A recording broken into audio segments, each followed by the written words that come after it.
Good afternoon. Yesterday at the G20, my fellow leaders and I directly confronted the Russian foreign minister with the illegality and brutality of his country's war in Ukraine. Barely 12 hours later, more than 80 Russian missiles rained down on western Ukraine, killing civilians and destroying civilian infrastructure.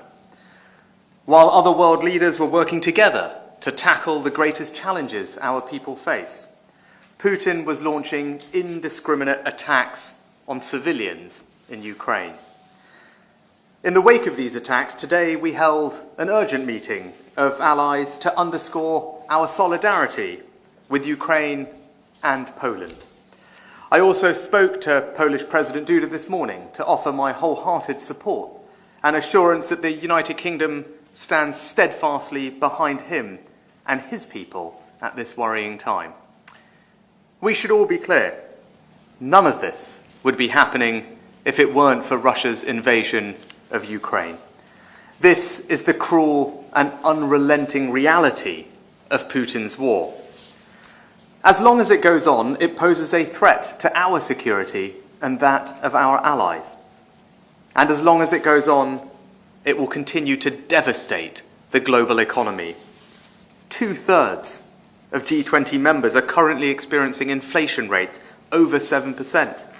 And the IMF predicts a third of the world's economy will be in recession this year or next. At a time when countries are tentatively emerging from the ravages of the COVID-19 pandemic, households across the world have been hit by punishing price rises and are facing an uncertain future. When the G20 was established, it was with the acknowledgement that economic shocks are inherently global. Responding to them requires coordination and cooperation between the world's largest economies. We have come together over the years, despite our political differences, in recognition of the economic importance of this forum. But this year in particular, as last night's events laid bare, the challenges we face are utterly political.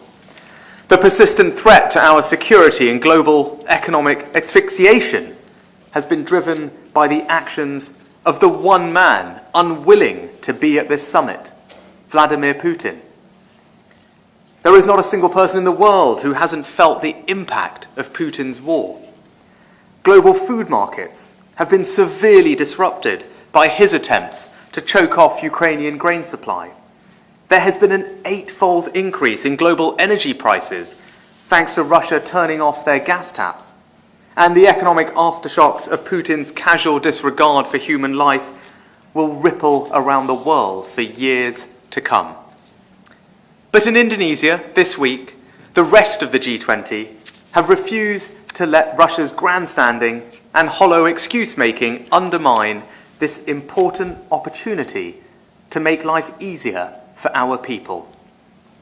Economic stability and confidence are at the heart of the government's agenda.